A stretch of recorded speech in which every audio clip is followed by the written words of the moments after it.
जय जगन्नाथ पिलाने तुमको मो यूट्यूब चैनल लिपो क्लासेस को स्वागत। आज वीडियो देखिए कि 30 गुरुत्वपूर्ण एमसीक्यू तो यूनिट 2 रो 30 एमसीक्यू गुरुत्वपूर्ण प्रश्न तो बहुत पे इंपोर्टाट रोचे 30 एमसीक्यू तो देखिए पे तो डेन चलो पे क्लास को स्टार्ट करिए। तो प्रथम क्वेश्चन देखो पे कौन देती ना परंपरागत कृषि विकास योजना PKVY केबे आरंभ होता परंपरागत कृषि विकास योजना बा कृषि विकास योजना केबे स्टार्ट होता बोली से कहते। तो प्रथम आसला 2010, द्वितीय देला 2012, तृतीय देला 2015, चतुर्थ 2018। तो यार सठिक आंसर कौन पे देखा ना 2015। तो 2015 आम कौन ना परंपरागत कृषि विकास योजना आरंभ होता है। आसला पे कौन ना mission organic value chain development बा आमर जो कौन अच्छे ना mission organic value chain development तो ये जो रही बा MOVCDNER तो सर क्यों अंचल पर अनुष्ठित होता ए देला पश्चिम भारत, बी देला दक्षिण भारत, सी देला उत्तर पूर्व भारत, डी देला उत्तर भारत। तो यहाँ क्योंठे होता ना उत्तर पूर्व भारत में। उत्तर पूर्व भारत में आमर जो मिशन ऑर्गेनिक वैल्यू डेवलपमेंट से जो कौन से आम कहीपर गोटे से जो योजना गोटे से अंचल में अनुष्ठित होता है। आसला कौन पे इंडियन ऑर्गेनिक लोगो क्या दि जाए। तो क्वेश्चन आसला कौन पे रासायनिक चाष जैविक चाष आधुनिक चाष वन उत्पादन। तो आम समझते जाने ऑर्गेनिक मीन्स पे कौन जैविक चाष तो से लोगोटा दि जाए। तो सठिक आंसर भी जैविक चाष। PKVY अनुसार 1 हेक्टर प्रति केते टंका हिसाब से सहयोग दि जाए जो सब्सिडी केते टंका दि जाए। ए रे आसला 10,000, बी रे आसला 20,000, सी रे आसला 50,000 और डी रे आसला 1 लाख। तो सठिक आंसर कौन पे 50,000। तो 50,000 टंकार सहयोग दि जाए आमर। तो आसला पे कौन ना जैविक खेती गोटे कौन जैविक खेती से गोटे कौन खेल मंच ऑनलाइन जैविक बजार अनुज गोदाम बीज संग्रह। तो से गोटे कौन पे जैविक खेती से गोटे ऑनलाइन जैविक बजार जैविक खेती से गोटे आप अच्छी ऑनलाइन से जैविक बजार सब जिते सब प्रडक्ट से मिल पार जैविक खेती बोली गोटे अच्छी आपटे आप्लिकेसन। तो आस पे देख सिक्किम के भारत प्रथम जैविक राज्य घोषित है। तो बहुत इंपोर्टाट क्वेश्चन पे तुम मन सबुठ इंपोर्टाट क्वेश्चन यहाँ ना भारत प्रथम जैविक राज्य जिते सिक्किम केवे घोषित है। ए देला 2014, बी देला 2016, सी देला 2018 और डी देला 2020। तार सठिक आंसर कौन पे 2016 2016 सिक्किम भारत प्रथम जैविक राज्य बोली घोषित है। तो देख पे PKVY क्यों सिस्टम द्वारा सर्टिफिकेशन हुए जो PKVY परंपरागत कृषि विकास योजना तो सेटा क्यों सिस्टम द्वारा सर्टिफिकेशन हुए FSSAI, PGS India, BIS, NSOP। तो सठिक आंसर पे कौन PGS इंडिया। तो से सिस्टम द्वारा सर्टिफिकेशन हुए। फिर आसला 8 नंबर क्वेश्चन देख भारत में जैविक उत्पादन विश्व में केतम स्थान अच्छे थान अच्छी जो केतम थान अच्छे तो छाड़ पे भूल भाल केतटा हो जाए। तो यहाँ कौन केते स्थान तार केते नंबर से स्थान अच्छी भारत जैविक उत्पादन। तो ए आसला प्रथम, बी आसला द्वितीय, सॉरी बी आसला तृतीय, सी आसला द्वितीय, डी आसला चतुर्थ। तो सठिक आंसर पे कौन तृतीय बा बी। तो तृतीय स्थान में भारत बर्तमान अच्छी जैविक उत्पादन में। 9 नंबर क्वेश्चन देख पे 2023 मसीह भारत केते देश को जैविक उत्पादन निर्यात करता जो 2023 मसीह भारत केतोटी देश को से तार जैविक उत्पादन विक्रय करता से जो रप्तानी करता।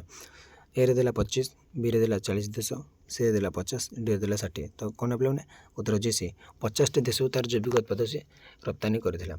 तो 10 नंबर क्वेश्चन देख पे जैविक कृषि उत्पादन प्रमुख निर्यात देश कौन से माने जो आम जैविक उत्पादन प्रथम आम कौट बेसी दि जाऊँगी।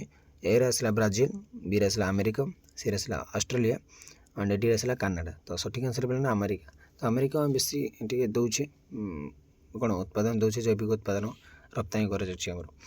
तो आसला 11 नंबर क्वेश्चन ग्रीन मैनर तैयारी व्यवहृत गछ नाम कौन ए रे देला धइंचा, बी रे देला मक्का, सी देला अलसी, डी रे देला आंब बा आंब है आंब। तो आंसर पे कौन धइंचा धइंचारू ही आम ग्रीन मैनर तैयारी व्यवहार करछे धइंचा। तो आसला कौन पे जैविक खाद्य मध्य कौन नाइट्रोजन निम्न अनुपात रखी था कौन सी आम नाइट्रोजन निम्न अनुपात रखी था यूरिया, ऑयल केक, जल एंड ऑर्गेनिक कंपोस्ट। तो सठिक आंसर पे कौन ऑर्गेनिक कंपोस्टा कौन सी नाइट्रोजन कम अनुपात रखी था सी मत कम अनुपात रखी था। तो आसला 3 नंबर क्वेश्चन जैविक खाद्य व्यवहार प्रधान लाभ कौन जो आम जैविक खाद्य कौन पर व्यवहार करवा। तो ए देला पे कौन ना छोट चाष, मूर्तिका उर्वरता वृद्धि, पानी अभाव बीमा मिले ना कौन मूर्तिका उर्वरता वृद्धि पाए से तार प्रधान लाभ बा main benefit of organic farming.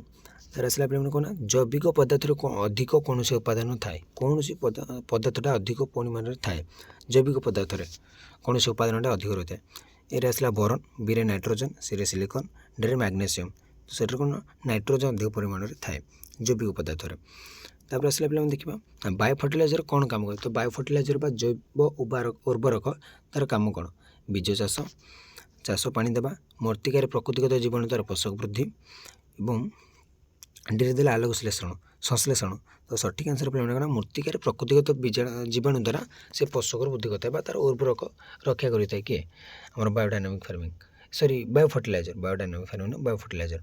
तार 16 नंबर क्वेश्चन देखा पे जैविक कृषि मूल उद्देश्य कौन जब ऑर्गेनिक फार्मिंग मुख्य उद्देश्य कौन देखा ए देला रासायनिक व्यवहार वृद्धि करवा बीरे देला अधिक बीज व्यवहार करवा परिवेश और मृत्तिका रक्षा कृत्रिम पदार्थ वृद्धि करवा तो यहाँ सठिक आंसर अच्छे पे परिवेश और मृत्तिका रक्षा से परिवेश और मृत्तिकार कौन रक्षा करें। तार 17 नंबर देख पे राइबोसोम क्यों पोषक उपादान को माटी जोगाई तो क्यों पोषक उपादान को से माटी जोगाई था क्यों पोषक उपादान को फॉस्फेट पोटास नाइट्रोजन कैल्शियम तो राइबोसोम कौन दी थे ना नाइट्रोजन से नाइट्रोजन दी थे माटी जोगाई थे। आसला 18 नंबर क्वेश्चन देख पे ग्रीन मैनर व्यवहार कले कौन लाभ दिए तो ग्रीन मैनर व्यवहार द्वारा कौन लाभ दिए ये देला मुद्रा एटा मुद्रा पे नुह एटा हूँ मृत्तिका एटा मुद्रा तार अन्यतम गोटे वार्ड तो मुद्रा नुह एटा तो मृत्तिका भर ही नब मृत्तिकार अम्लता वृद्धि मृत्तिकार उर्वरता वृद्धि रोग वृद्धि एंड गछ मृत्यु तो ग्रीन मैनर कौन करता है ना मृत्तिकार उर्वरता वृद्धि से करता मुर्दा हो जाए मृत्तिका हे हाँ।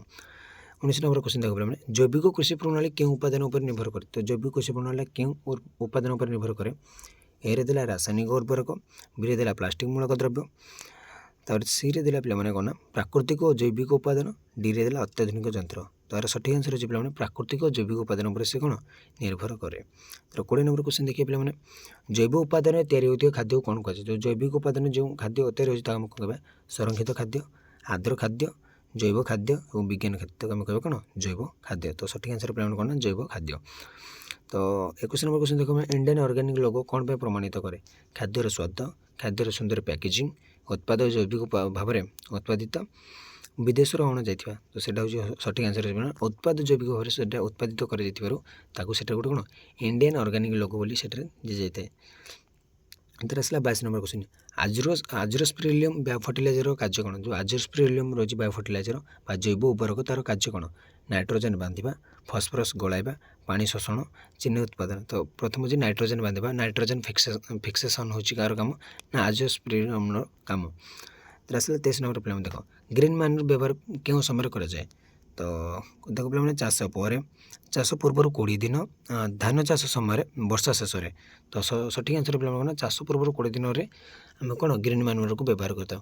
तो जैविक चाष सर्टिफिकेशन किए दिए FCI NABARD PGS India DRDO तो सठिक आंसर पे कौन PGS इंडिया से आम कौन जैविक चाष सर्टिफिकेशन दिए। तो 25 नंबर देख पे जैविक उत्पाद भारत बड़ बजार कौटा तो जैविक उत्पाद भारत सब बड़ बजार कौटा देखा आफ्रिका युक्तराष्ट्र अमेरिका ऑस्ट्रेलिया एंड नेपाल सठिक आंसर हो युक्तराष्ट्र अमेरिका तो से बेसी जैविक उत्पादन व्यवहार कर बेसी रप्तानी कर युक्तराष्ट्र अमेरिका को। तो जैविक उत्पादन प्रमाणीकरण पर निम्नलिखित मध्य क्योंटी सठिक ISI NPOP SG mark and NABL तो सठिक आंसर NPOP से जैविक उत्पादन प्रमाणीकरण पर से सठिक। तर आसला पे 27 नंबर क्वेश्चन देख जैविक चाष माध्यम मिलुवा उत्पाद आम स्वास्थ्य कौन अनुकूल हानिकारक अनिष्पादक हालुका तो सठिक आंसर अनुकूल सी आम कौन जैविक चाषटा आम उत्पाद आम स्वास्थ्य से अनुकूल। 28 नंबर देख पे जैविक चाष व्यवहृत ग्रीन मैनर मृत्तिकार कौन बढ़ाई थाए जो जैविक चाष जो व्यवहृत ग्रीन मैनर से कौन मृत्तिकार कौन बढ़ाई थाए मृत्तिका जीवाणु मृत्तिका अम्लता मृत्तिका धातु और मृत्तिका शून्यता सठिक आंसर पे कौन मृत्तिका जीवाणु से मृत्तिका जीवाणु से वृद्धि करें मृत्तिकार किए ना आम ग्रीन मैनर जैविक चाष। तर आसला 29 नंबर क्वेश्चन देख पे कृषि प्रकार जैविक उर्वरक व्यवहार कर कौन हुए आम जो कृषि प्रकार जो जैविक उर्वरक व्यवहार कर कौन हुए ना मृत्तिकार उर्वरता वृद्धि मृत्तिकार क्षय प्रदूषण वृद्धि और चाष ह्रास तो सठिक आंसर हो मृत्तिकार उर्वरता वृद्धि सेठारे होता है। 30 नंबर क्वेश्चन देखिए पे ଜୈବିକ ଉତ୍ପାଦ ପ୍ରମୋଚନ ପାଇଁ ସରକାର କ'ଣ କରେ? ତ ଏଇଟା ପିଲାମାନେ ଭୁଲବଶତଃ ଏଇଟା ହେଉଛି ଓଡ଼ିଆରେ ତ ଏମିତି ସରକାର ହେବନି, ତ ସରକାର ସେମ୍ ପିଲାମାନେ ହେବ। ତ ପିଲାମାନେ କେତୋଟି ମିଷ୍ଟେକ୍ ହେଇଯାଉଛି ଯେତେବେଳେ କ୍ରିଏଟ୍ କରାଯାଉଛି।